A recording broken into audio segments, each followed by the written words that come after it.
Here at the 15th Carey Cup, where the MGA just won for the first time since 2013, I'm joined by Todd Pike, who is the MGA president and the captain of this team. Going into today, we were down by 2 points, but we rallied for half a point of a win. What were you kind of expecting today?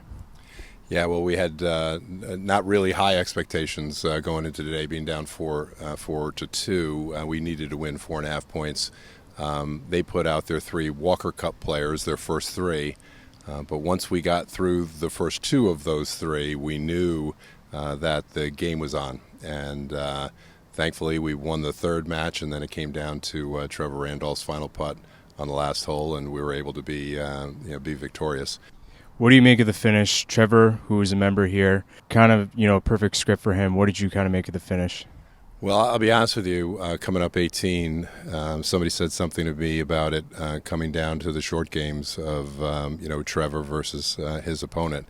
And, I said I wouldn't want it in anybody else's hands. We put Trevor out last for a reason, and he really came through in the clutch. It was kind of a storybook ending with Trevor coming down on 18, needing to win the hole to win, and he pulled through for us, and I just can't really believe it right now. I think we all knew what was at stake there, and obviously Trevor did, and obviously, as everyone else probably stated, the Irish team was stacked. I mean, every one of their guys is world class. These international competitions mean so much to me personally, and I think I speak for everyone in the Met. I've said it many times. We all point towards these. It's indicative of, a compilation of how you play as personally over a 1 or 2 year period, and so to be involved with getting the Carey Cup, to come to Arcola, and then to have it end that way is certainly really special to me and something I won't forget. I knew that if we came out early and Tom and Brad were able to put some points on the board early, we were going to come out victorious. But you build off that kind of momentum. You build off your teammates. You build off your captains, all the support from the MGA, your parents, your friends, your family who are out here watching. And there's nothing else like it in golf.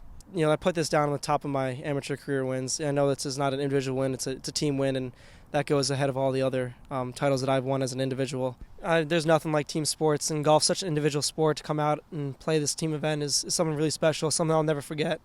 I look forward to these team events. We don't get to do it that much. To play for yourself and for the MGA and for your team, we weren't afraid of them. We knew they were going to be great, and this is up there at the top of my accomplishments for sure. When we won in 11, it was the first time we'd won in a while, which felt great. In 13, it was overseas, which felt great. And this one, I think, we had a tall task ahead today to have to win 4.5. And, you look at your team and you can do it, but everyone's got to go out and execute. And the first 3 matches, the way the guys got off to a start, I think it really propelled guys later in the day and kept us in it, gave us a chance. And to come back and do that, it feels amazing. I mean, everyone says, 1 stroke at a time, and that's really what it was today. It came down to literally 1 stroke, and it was good to be on the right side of that.